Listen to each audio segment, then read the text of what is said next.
Hello tout le monde. On se retrouve aujourd'hui pour un petit déballage d'un produit que beaucoup de personnes connaissent effectivement. Un produit déjà un petit peu ancien, mais bon, je pensais que c'était sympa de se refaire ce petit déballage dans la boîte d'origine. Voilà, donc il s'agit d'une Xbox 360. Xbox 360 Slim, donc modèle noir. C'est un peu la deuxième version de la Xbox 360 où il y avait quand même notamment moins de soucis techniques. Mais c'est vrai que cette console, elle est assez sympa parce que bon, elle est un peu classe. Et en plus, elle est quand même assez compacte. Donc, il y a un petit peu dans l'esprit, effectivement, de la Xbox Series S de maintenant. On avait une console qui était quand même très compacte et déjà, pour l'époque, très puissante. Donc, j'ai pensé que c'était sympa de vous montrer comment c'était présenté donc, il y a quelques années.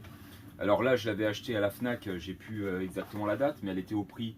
À l'époque, c'était en pack de 209 euros. 209 euros, c'était un modèle avec déjà une mémoire intégrée et surtout avec le Xbox Kinect.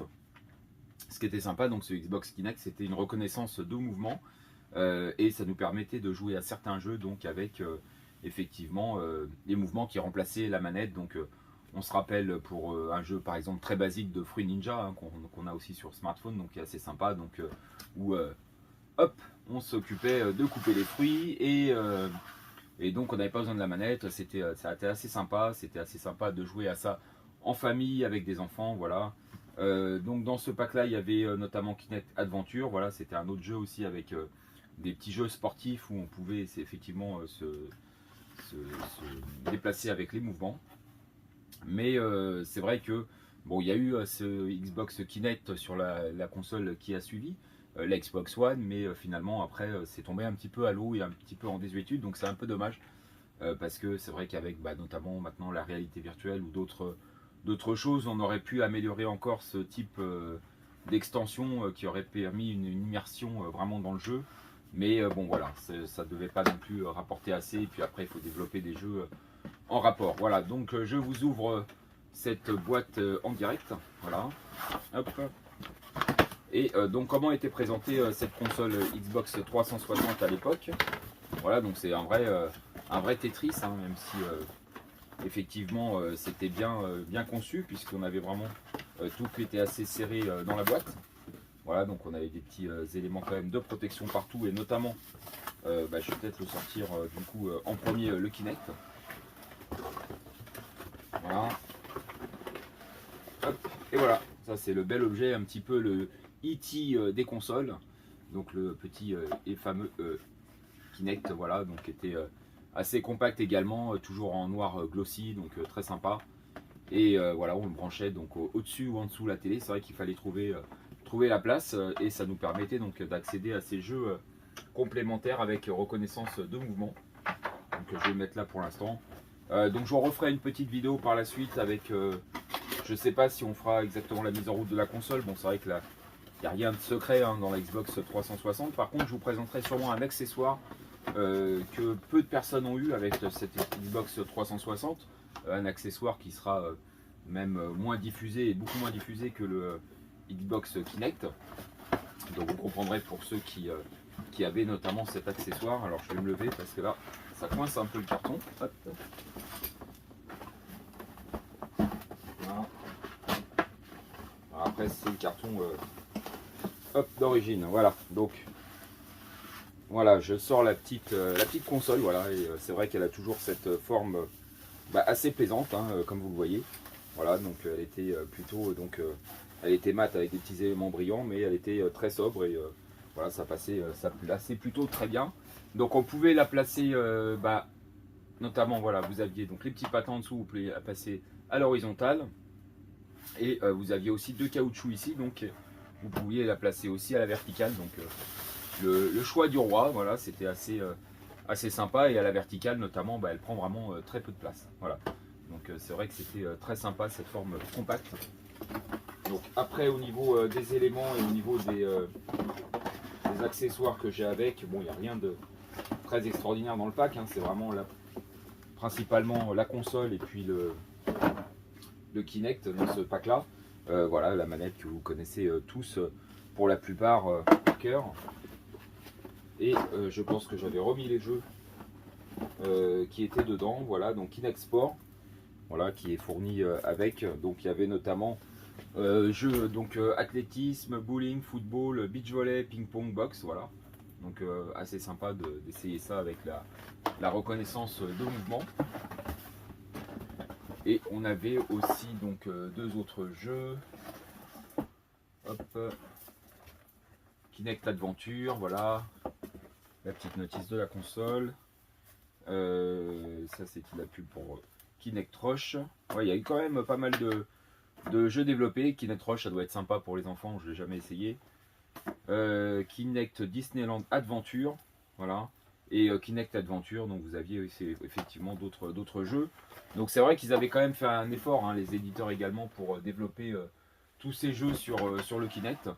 Et c'était une des particularités, voilà, à l'époque on avait aussi le PS Move là pour Sony PlayStation. Et puis bon, maintenant on est rentré dans l'ère du réalité virtuelle, donc ceux qui ont suivi avec les casques de réalité virtuelle continuent à effectivement élaborer ce type de produit technologique. Encore que après commercialement c'est pas forcément un succès, mais le Kinect s'est éteint après avec la deuxième génération de consoles HD chez Microsoft, donc la Xbox One. On avait encore un peu le Kinect au départ, et puis après au fur et à mesure les éditeurs ne développaient plus, même Microsoft ne faisait pas forcément non plus d'efforts pour développer sur ce petit Kinect. Voilà, donc hop, je vous remontre cette jolie console. Voilà, donc c'est je trouve chez Microsoft une des consoles phares, hein, vraiment. Et en plus le modèle slim est vraiment très très sympa, très compact, très design. Voilà, donc c'est une console que j'ai gardée effectivement comme beaucoup de personnes, qui se revend peu cher. Voilà, je me tâte aussi à la garder ou à la revendre pour faire un petit peu un gain de place éventuellement. Mais en tout cas je vous présenterai donc dans une deuxième vidéo le petit accessoire supplémentaire, que j'ai d'ailleurs pas très très loin. Et je peux d'ailleurs même vous le présenter. Allez, soyons fous, je vais vous le présenter maintenant. Tiens, allez, c'était pas prévu, mais je suis bien parti là pour vous présenter, pour vous déballer tout. Allez, hop, je vais ranger ça tranquillement. Et là, il y a quand même des personnes qui se disent, mais qu'est-ce qui va nous présenter là? Qu'est-ce qui va nous sortir? On connaît la console, on connaît on connaît le Kinect. Je remets là le Kinect. Mais de quoi nous parle-t-il? Eh ben, je vais vous faire la petite surprise. Hop. Allez, c'est parti. Petit déballage supplémentaire, petite surprise. Voilà, un paquet noir. Allez, on reste dans le thème. Voilà. Qu'est-ce que c'est que ce paquet surprise? Alors attention, parce que là, c'est l'emballage qui est noir. Mais en réalité, vous allez voir, l'accessoire n'est pas forcément raccord avec la console. C'était plutôt un accessoire qui était fourni, enfin qui était en tout cas qu'on pouvait acheter lors de la première version de la console, donc qui était blanche pour ceux qui se rappellent. Voilà. Donc c'était un accessoire qui ne permettait pas forcément de jouer. Alors c'est un accessoire que je viens de prendre effectivement sur un site internet, bon, voilà, Le Bon Coin. On le trouve encore, mais bon, un peu à tous les prix aussi. Donc j'ai réussi à l'avoir à un prix qui est assez sympa. Pour une trentaine d'euros, voilà. Donc pour une trentaine d'euros, je me suis dit ça vaut le coup. Ça vaut le coup surtout parce que j'ai quand même quelques supports qui vont avec, hein, parce que sinon effectivement là il n'y a plus trop d'intérêt pour les personnes qui n'ont pas forcément les supports qui vont dessus. Mais moi pour le coup j'en avais quelques-uns, donc je me suis dit je vais l'essayer. Je l'avais jamais essayé à l'époque. J'ai un autre lecteur qui lit ce type de disque, mais je me suis dit que ça serait bien de pouvoir essayer de voir ce que ça donne donc, sur la 360.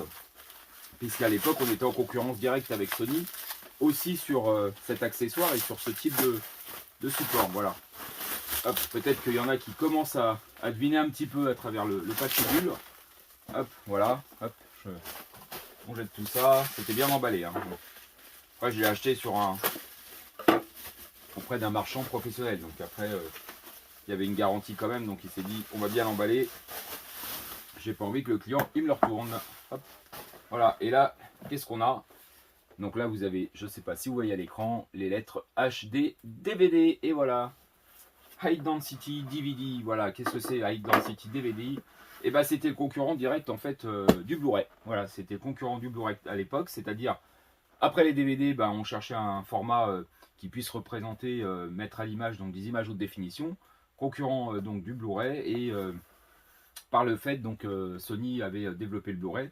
Et Toshiba avait développé le HD-DVD avec des propres lecteurs et avec un partenariat avec Microsoft, donc sur la console Xbox 360, ce qui permettait en fait tout simplement de pouvoir brancher aussi donc, ce lecteur de HD-DVD sur une Xbox et d'avoir un peu l'équivalent et le concurrent de Sony avec notamment sa PlayStation 3 qui lisait directement donc les Blu-ray. Voilà. Alors le HD-DVD c'est un format que j'affectionne particulièrement, c'est un format qui à l'époque effectivement que j'avais adopté par rapport au format Blu-ray. La compression était au tout début meilleure que sur les Blu-ray. On avait notamment des bonus qui étaient interactifs, donc c'était vraiment très très sympa.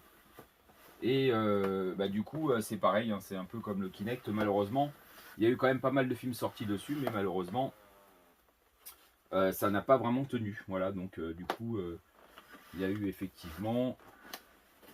Voilà, je cherchais vraiment l'endroit, je me suis dit ça, je pense que je vais être obligé d'ouvrir le carton et surtout peut-être de l'abîmer. Mais non, il s'ouvre comme ça, voilà. Hop. Donc j'ai la petite facture à 30 euros. Et donc voilà, moi j'avais penché pour plus le HD-DVD que le Blu-ray. Parce qu'il y avait une meilleure image, il y avait des meilleurs bonus. Les lecteurs étaient moins chers, donc notamment chez Toshiba.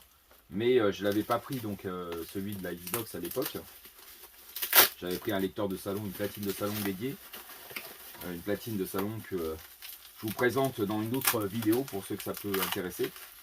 Mais en tout cas, voilà, on avait cette possibilité d'acheter aussi ce lecteur qui se branchait en option sur la Xbox 360. Voilà.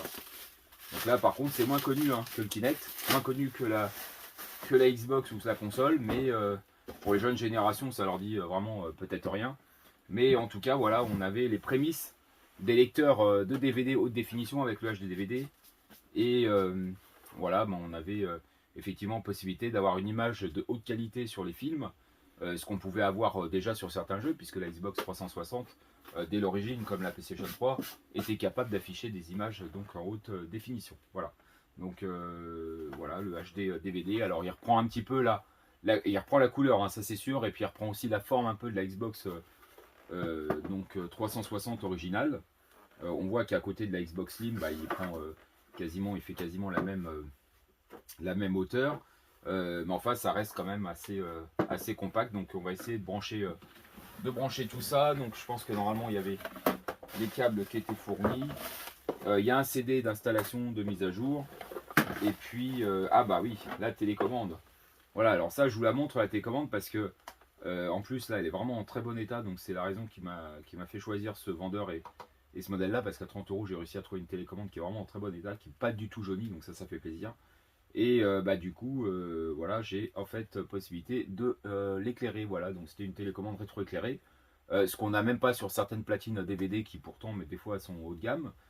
Donc c'est plutôt sympa. Voilà, vous êtes dans le noir, vous cherchez votre accès film, et vous pouvez effectivement éclairer, et puis on finit par l'adaptateur secteur. Voilà, donc l'adaptateur secteur classique, hein, comme sur une petite console. Voilà, donc là je vous l'ai fait vraiment en direct ce déballage, et pour moi c'est d'ailleurs le premier déballage de cet accessoire.